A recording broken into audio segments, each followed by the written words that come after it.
बहुत समय पुरानी बात है। एक गांव में कल्याणी नामक एक लड़की रहती थी।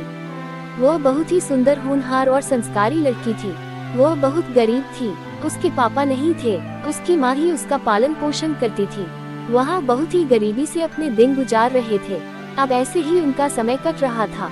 कुछ सालों पश्चात कल्याणी 14-15 साल की हो चुकी थी। उसकी माँ से गांव के लोग बोलने लगे, तेरी लड़की विवाह योग्य हो गई है। अब उसकी माँ थोड़ी बेफिक्र थी, लेकिन लोगों के बोलने पर उसको भी चिंता होने लगी कि अब मेरी बेटी शादी के लायक हो गई है। कुछ दिनों बाद कल्याणी के लिए रिश्ते आने शुरू हो गए।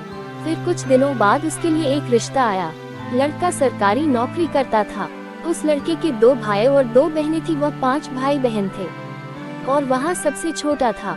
तो उसकी माँ ने सोचा, ये रिश्ता ठीक है, लगता है मेरी बेटी का नसीब अच्छा है, और यही सोचकर रिश्ते के लिए हाँ बोल दिया। और कुछ दिनों में कल्याणी की शादी हो गई। ससुराल में सास ससुर और 2 जेठानी थी। दोनों नंद की शादी हो चुकी थी और जेठ नौकरी करते थे, बाहर रहते थे। शादी का 1 साल तो आराम से बीत गया, लेकिन धीरे धीरे देवरानी जेठानी का क्लेश शुरू हो गया।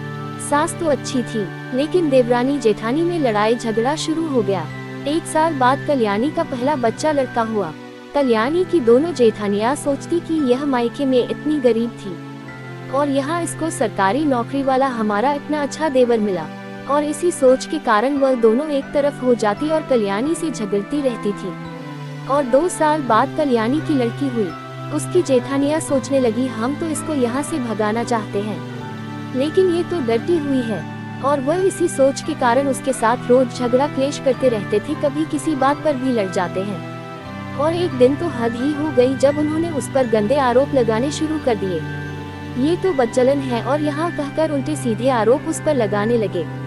कल्याणी सीधी थी और वहाँ ये सब सहन नहीं कर पाई। वह रोने लगी और उन्होंने तो झगड़ा इतना बढ़ा दिया था कि उसके पति को चिट्ठी लिखकर घर बुला दिया। और हद तो तब हुई जब उसका पति भी उनकी बातों में आ गया और उसे ही उल्टा सीधा बोलने लगा। कुछ दिन की छुट्टी आया था और उसे दिन रात परेशान करने लगा। कल्याणी यहाँ सब सहन नहीं कर पाई और उसे दिमागी अटैक आया और वहाँ बेहोश हो गई। 3 दिन तक बेहोश रही। तीसरे दिन में उसे होश आया, लेकिन तब तक उसका पति ड्यूटी चला गया। लेकिन वहाँ कुछ नहीं बोली, क्योंकि उसे कोई शुद्ध नहीं थी। उसके दिमाग पर अटैक था, तो उसने कुछ दिनों में धीरे धीरे बड़बड़ाना शुरू कर दिया। अब उसे दिमागी दौरे पड़ना शुरू हो गए। वहाँ पागल होने लगी।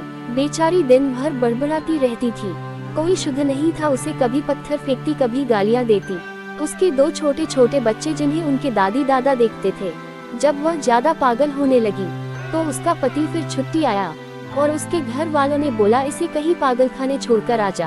तो घर वालों के कहने पर उसको वहाँ ले गया और उसे पागल खाने छोड़कर आ गया। कुछ सालों बाद उसको पागल खाने से चिट्ठी आई कि तुम्हारी बीवी ठीक हो गई, उसे ले जाओ। और तब वह उसे लेने चला गया।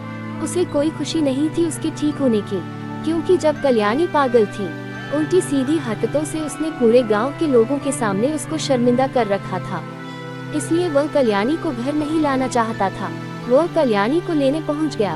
उसने देखा और कल्याणी से बात की तो वह कुछ ज्यादा नहीं बोली, क्योंकि वह पूरी तरह ठीक नहीं थी, थोड़ी बहुत ठीक थी। अब उसने सोचा, इसको कहाँ ले जाऊं, कहीं घर जाकर फिर से हो गई तो। उसने वहाँ के हेड से बात की और बोला, इसे अभी यही रहने दो, पूरी तरह ठीक नहीं हुई। वहाँ के हेड ने बोला, हमारी जिम्मेदारी इतनी ही है, बस अब ठीक है, वो उसे घर ले जाओ। ठीक है, ये बोलकर वो उसे लेकर वापस आने लगा। अब आधे तक तो गाड़ी से आए होंगे, लेकिन उस जमाने में ज्यादातर रास्ते जंगल के और पैदल के होते थे। तो उस मूर्ख इंसान को पता नहीं क्या सूझा, और वहाँ एक स्टैंड था बैठने वाला, तो वह बोला, कुछ देर यहीं बैठ जाते हैं। और वह वहाँ बैठ गए। थोड़ी देर बैठने के बाद उसने उसे पानी दिया और खाने की कुछ चीज थी वह दी, और उसे बोला, तुम यहीं पर रहो, मैं अभी आता हूँ। और यह बोलकर वहाँ से भाग गया। उस बेचारी को उस सुनसान जंगल में अकेला छोड़ गया और खुद घर आ गया। कुछ दिन तक वहाँ किसी से कुछ नहीं बोला, लेकिन कुछ दिनों बाद अपने माँ बाप से, घर वालों से उसने पूरी बात बता दी और कुछ ही दिनों में उसकी दूसरी शादी करवा दी। अब बच्चों की सौतेली माँ, जो कि बच्चों को बिल्कुल भी पसंद नहीं करती थी और उस परिवार के लिए भी बहुत तेज थी। और यही सब में कुछ साल बीत गए और कुछ सालों में कल्याणी की बेटी 14-15 साल की होते ही सौतेली माँ बोलती है, इसकी शादी करवा दो, और कुछ ही दिनों में उसकी शादी तय कर देते हैं। बेटी की शादी के दिन उसकी किसी पर कल्याणी की आत्मा प्रकट हुई और वहाँ नाचने लगी। जब वह नाचने लगी तो वहाँ अपनी बेटी पर चिपक कर रोने लगी, जोर जोर से चिल्लाने लगी, मुझे बचा लो, ऐसे तड़प रही थी जैसे मानो हमारे सामने ही घटना हो रही हो। पूरे गांव के लोग इकट्ठा हो रखे थे और सबकी आंखों में आंसू थे। तब उसकी बेटी ने रोते हुए पूछा, क्या हुआ माँ तुझे? वो चिल्लाने लगी, बोली, मुझे कहाँ छोड़ दिया जंगल में, मुझे क्यों नहीं लाया घर? रोते रोते बोलने लगी। उसने अपनी पूरी आप बीती बताई और मुक्ति के लिए कुछ पूजा करने को भी बोला। बोली, मेरी आत्मा ऐसे ही भटक रही है, मुझे मुक्ति नहीं मिल रही। और पिंड दान करने को भी बोला। तब सब ने हाथ जोड़कर माफी मांगी और बोला, ठीक है, कर देंगे। तब उसकी आत्मा की शांति के लिए पूजा पाठ किए गए। सच में इंसान कभी कभी कितने बड़े बड़े दुष्कर्म कर देता है। सीखंड इसको बात यह है कि अगर किसी को उसके कर्मों की सजा मिल रही हो तो तुम वहाँ पर अपना क्या कर्म कर रहे हो? उसके साथ अच्छा व्यवहार कर रहे हो या तुम भी अपने कर्मों को खराब कर रहे हो बुरा व्यवहार करके? ऐसी ही कहानियों के लिए हमारे चैनल को सब्सक्राइब कीजिए।